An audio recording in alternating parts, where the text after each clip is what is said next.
Click the links to join the Subscribe Star. Support the live streaming computer fund.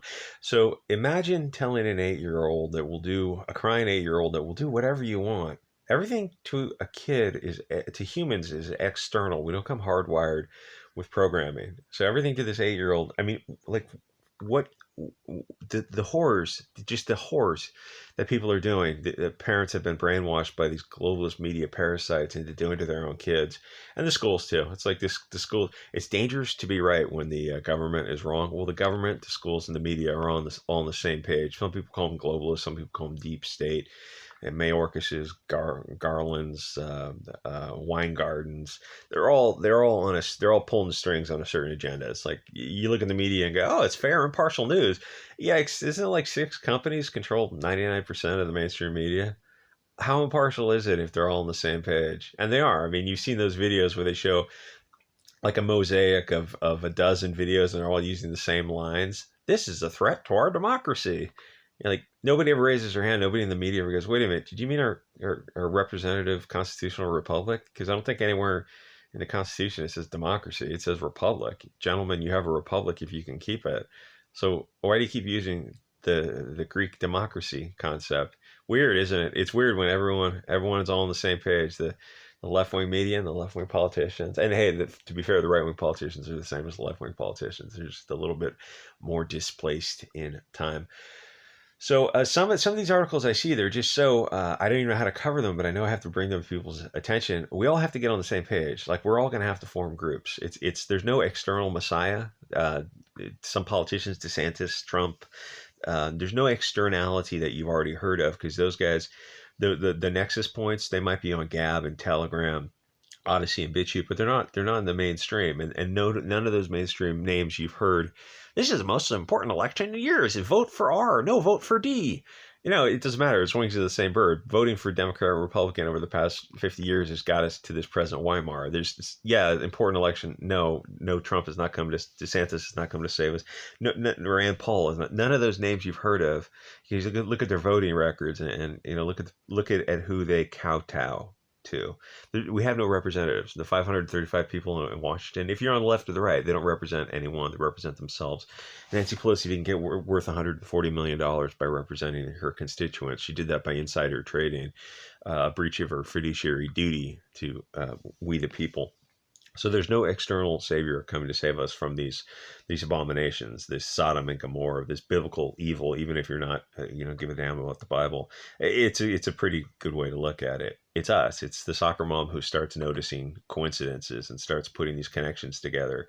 It's the 60-year-old granddad who's been reading the news a little bit and finally decides, oh, yeah, we're gonna have to like get something together to stop this because there's no external representatives who are gonna do anything about this. They're the ones who got us here. It's the system that got us here.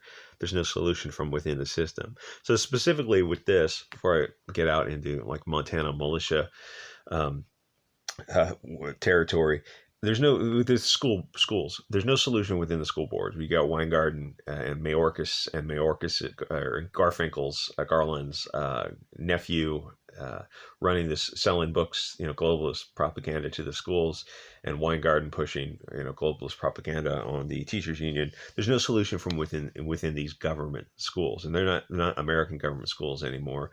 They're globalist controlled. I don't know, propaganda centers. There's no solution within the schools. You're not gonna these blue weirdo libs and TikTok teachers. You're not gonna win against them. It's a full time job, and you go, well, if it's really a full time job to sit in these school boards, you're better off finding a dozen parents, and they don't have to be all like Hugo Boss wearing Yahtzees or Christian far right extreme whatever. They don't have to be any of those kind of straw mans that the globalist media calls us. Just find a dozen people and go like, hey, why don't we get together? We'll chip in, get a dozen or more people, and we'll convert somebody's garage to a classroom. And if we need to build another bathroom for the house, we can pay for that, and we'll have a homeschool. And it's like we'll just set this up for the next 10 years. We'll pay this person to teach the homeschools, and we'll do it in someone's garage, and that's that. And we'll just like we don't have to, like, you can just teach them like they're in the 80s. Let's say, why don't we focus on a little bit of Latin and Greek, and less social media. In fact, no social media. Learn some sciences, hard sciences, Latin, Greek. I mean, the languages, learn the languages, because if you learn the languages, you learn the roots and the prefixes and the suffixes, you're going to be in a much better place because you can understand the language that you speak every day by understanding how the language is broken down. The prefixes and suffixes of language are usually going to be Latin and Greek. So you learn the basics of that, and you'll understand the world around you. And, let's focus on reading like Plato and Aristotle, not so much Oprah Winfrey Book of the Month Club. Like, let's focus on things that have stood the test of time. Classics of literature have stood the test of time. History, and within the past 50 years, history got pretty fuzzy because, well, it got pretty fuzzy. But I'm trying to say with this specifically with the school, there's no solution within the school. You got to create a homeschool, and it's like for one person to create one homeschool, you definitely can do it. But it's just as easy to find a dozen people, 2 dozen people in one geographic area and say, listen, let's put some money together. We'll just do this in somebody's house. It's a sacrifice, but it's a worthy sacrifice to get these kids away from these blue-haired, libs of TikTok weirdos. She's a Twitter channel that focuses on these teachers are all absolutely insane because Weingarten from the teachers union is an insane globalist, and the rest of all these positions of power at school boards, you start looking into this, you realize like there are people who take these positions of power, they don't even have kids in the district, or they don't even have kids at all, and you're like, why are you a school comptroller? Why are you on the school board? Why are you in this district? You don't even have kids. Like, why are you pushing all this BLT stuff in schools? It's like it doesn't make sense until it makes sense. And then when it makes sense, when you start noticing, you start seeing all the coincidences. And then it's like, oh, we have to get to the tipping point. We have to get all these other, reasonable people to this tipping point of realizing, oh, it's us versus them. This globalist thing going on to do this to do this to kids, and I think there's some hills that are worth dying on, and adults want to make their own decisions about what they do. Most people are fine with that, but you're saying, oh, we're going to mutilate kids? Yeah, that's a hill that most people are going to put their foot down on, or they should. If you want to maintain your humanity, you go, yeah, I just don't care. You can't mutilate kids, you can't sterilize children. That's just the most abhorrent act I can think of.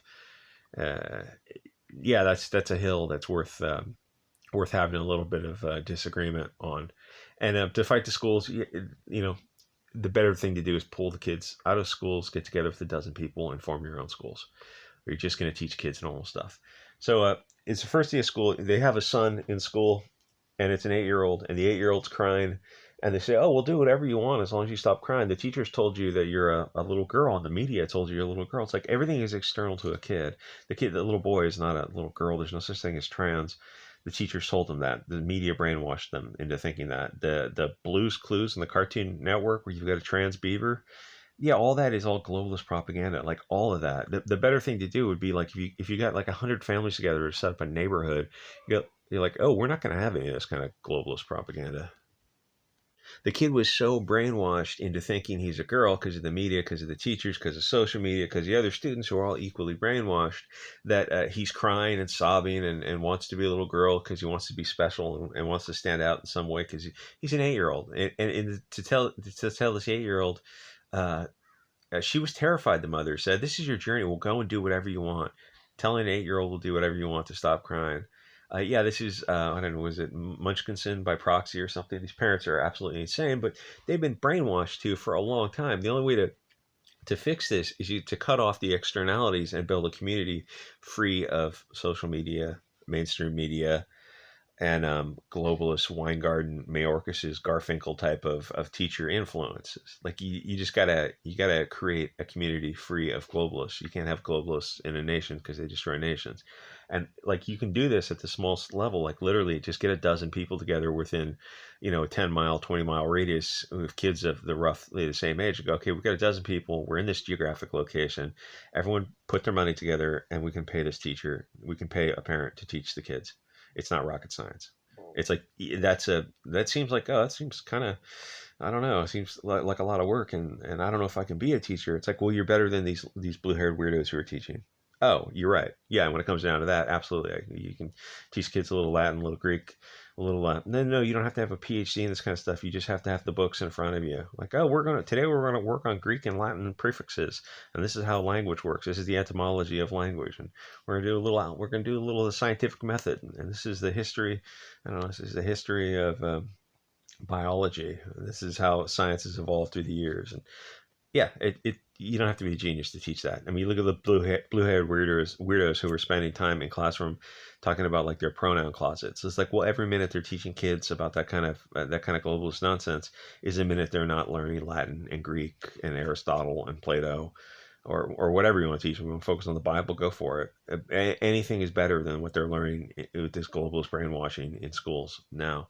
Imagine telling your 8-year-old son who's in a pink dress, black leggings, and a headband, and he's crying because of all these externalities, this post-traumatic stress that he's been brainwashed into believing that his only solution is to be a girl, and we're going to put him on hormones and sterilize him and make him happy. It's like, well, what do you think happens in 10 years?